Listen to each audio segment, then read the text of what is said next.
자, 10번째 썰 한번 가보도록 하겠습니다. 댓글 컨텐츠고 영상 제목, 대한민국 결혼 문화에서 파혼율이 높아진 이유 라는 영상에 달린 댓글입니다. 지금 대한민국은 여러분 아시겠지만 결혼 자체가 점점 어려지고 있어요.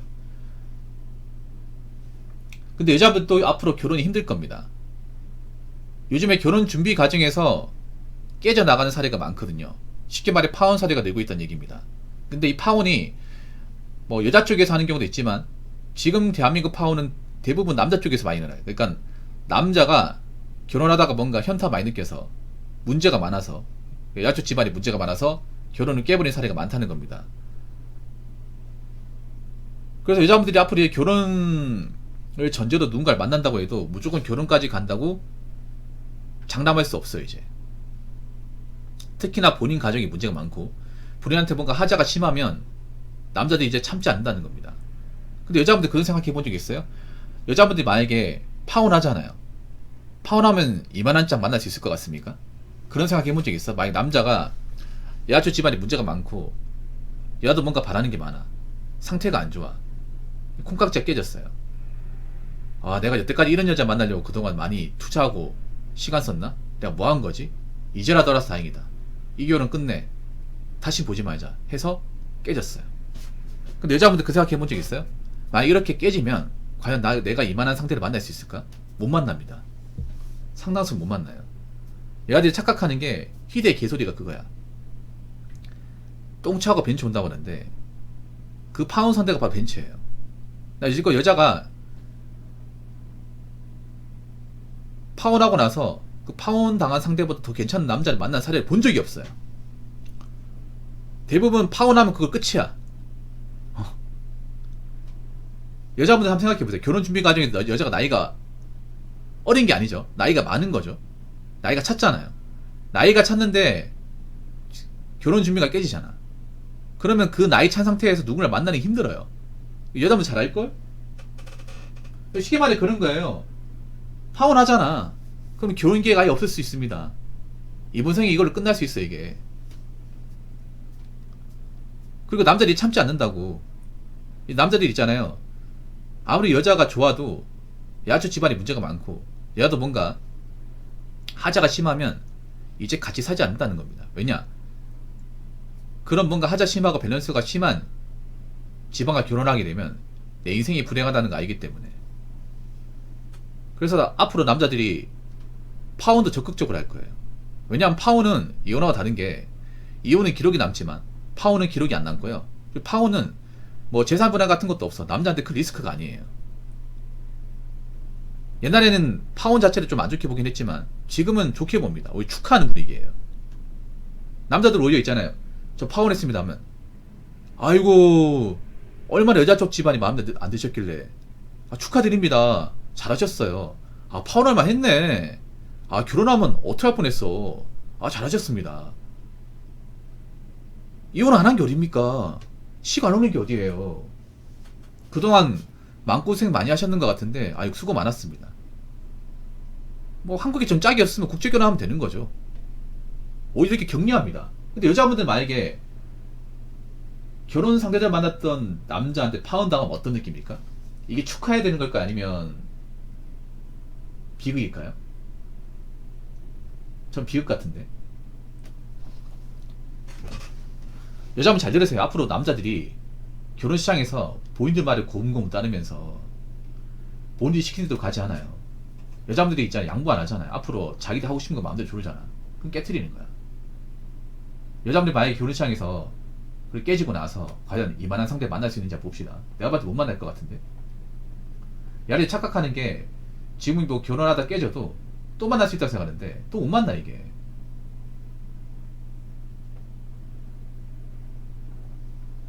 못 만난다니까? 장담하는데 못 만나요. 이것도 결혼 문화 많이 달라지는 것 중에 하나거든. 남자들이 이렇게 결혼을 쉽게 깨지 않았어. 보통 남자들이 부모 입장도 있고 기본적으로 결혼해야 되는 마인드가 있었기 때문에 여자 쪽 집안에 문제가 많아서 결혼을 했었는데 이제는 그렇게 가지 않아요.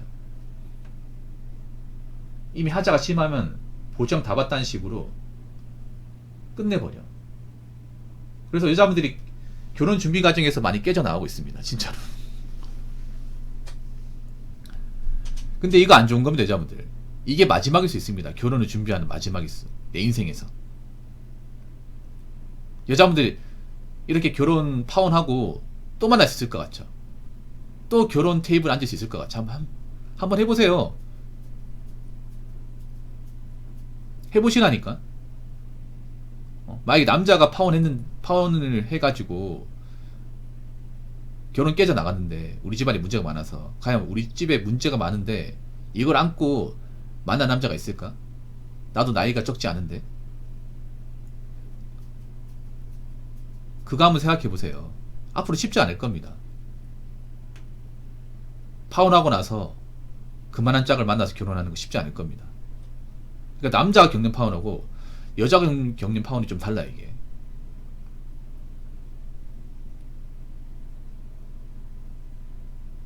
그래서 여자분들은 만약에 본인이 파혼 당했다면 반성 좀 하셔야 돼요. 자, 댓글 한번 읽어보도록 하겠습니다. 결혼 생각하고 몇 년을 만나다 여친 부모님 만나고 나니 결혼 생각 싹 사라지더라. 뭐 어디에 집을 해왔으면 좋겠네. 실실 쪼개면서 지는 모은 거 3천, 난 경기권 자가 대출 없이 샀는데도 그러는 거 보고 바로 손절했다. 남자 빨대 꽂으려고 작정하는 게 그냥 눈에 훤히 보이더라. 저런 게 취집해서 남자 등골 빨아먹는 거일 듯. 이런 집 가보면 뻔합니다. 얘도 능력이 없고 얘도 집안도 능력이 없어. 근데 딸을 관다이 키워요. 이런 집안 엄청 많지. 또 딸가지 부모님들. 자기 딸만 귀하고 남의 자식 아들내미 귀하지 않은 집. 앞으로 어떻게 하실 겁니까? 자기 딸 평생 책임지고 사실 분들 많은데, 근데 자기 딸이 능력이 없어. 본인도 능력이 없고.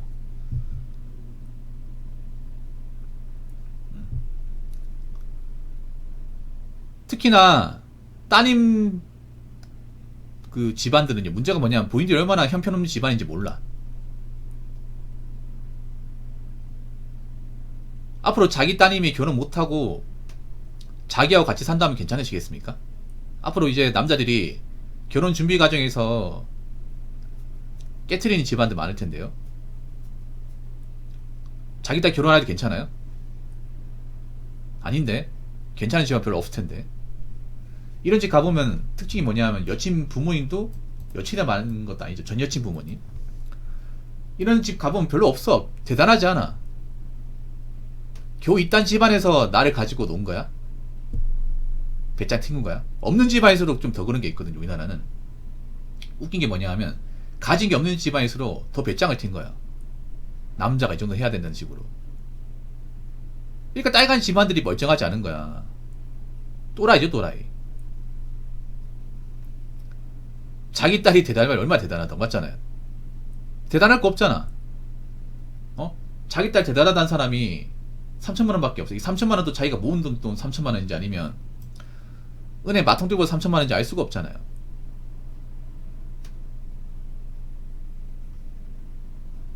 결혼하면 큰 돈이 드는 건데 왜 여자는 3천만 원밖에 안 드는 겁니까? 아이들 옛날 마인드예요. 남자는 집해야 되고 여자는 혼수해야 되고. 자기 딸 3천만 원밖에 못 태우면서 왜 남자한테 집 같은 거 바라는 거예요? 왜 본인들은 아무것도 못 해주면서? 얼마나 형편없는 집안이면 남자한테 이것저것 다 요구할까?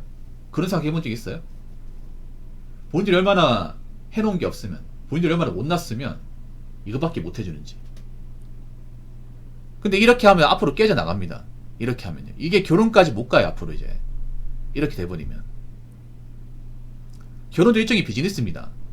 당연히 결혼하는 시장에서 결혼 지분이 많이 들어간 쪽이 갑 아니야? 만약에 남자 쪽에서 집해오면 남자가 갑이잖아요. 맞잖아요. 그럼 남자 집안에서 해달라는 대로 해줘야 되는 거 아니야? 근데 자기들이 뭔데? 쥐뿔 해온 것도 없으면서 맞잖아요. 딱 어떤 느낌이면 그런 겁니다. 결혼을 비즈니스적인 관점에서 보면 오히려 중소기업이 대기업한테 배짱을 튕구는 겁니다.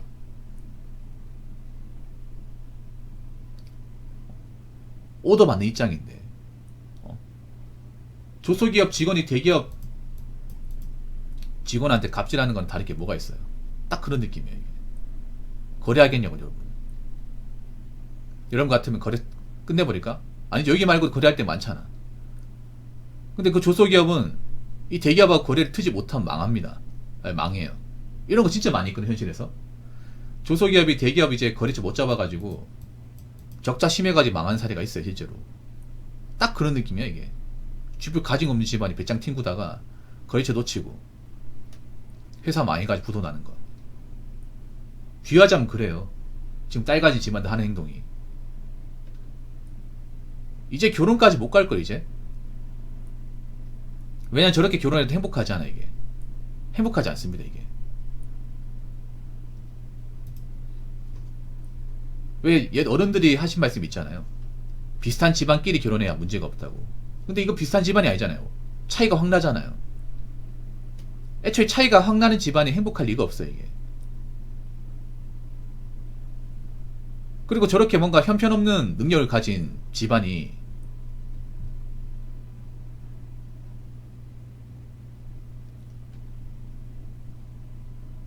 가정교육을 잘받았을 리가 없어요. 애초에 저런 집안에서 딸 교육을 제대로 시킬 리가 없습니다. 그러면 남자들이 있잖아요. 결혼 준비 과정에서 깨버립니다. 결혼 준비 과정이 깨지면 저분들은 아마 앞으로 결혼 못할 겁니다. 여자분 착각을 하는 게 결혼 준비 과정까지 가는 게 쉬운 게 아닙니다. 여자 인생에서. 앞으로 결혼 준비 과정까지 가는 게 쉽지 않을 겁니다. 여자분 착각을 하는 게 뭐냐면 이번에 뭐 결혼하는 게 나중에도 가능하다고 생각하는데 아닙니다. 이걸 끝입니다. 진짜 여자분들. 내가 이렇게 결혼 준비할 수 있는 기회가 이 밤으로 끝난다고. 다음에 기회 없다고요. 막 이게 날려버리면 끝이란 말이야.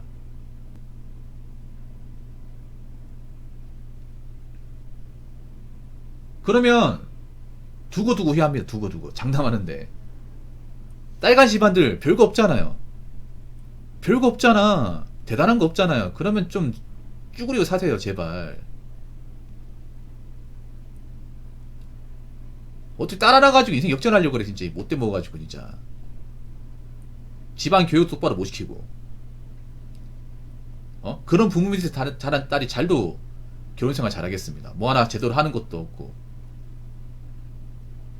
뭐 하나 책임지는 것도 없고.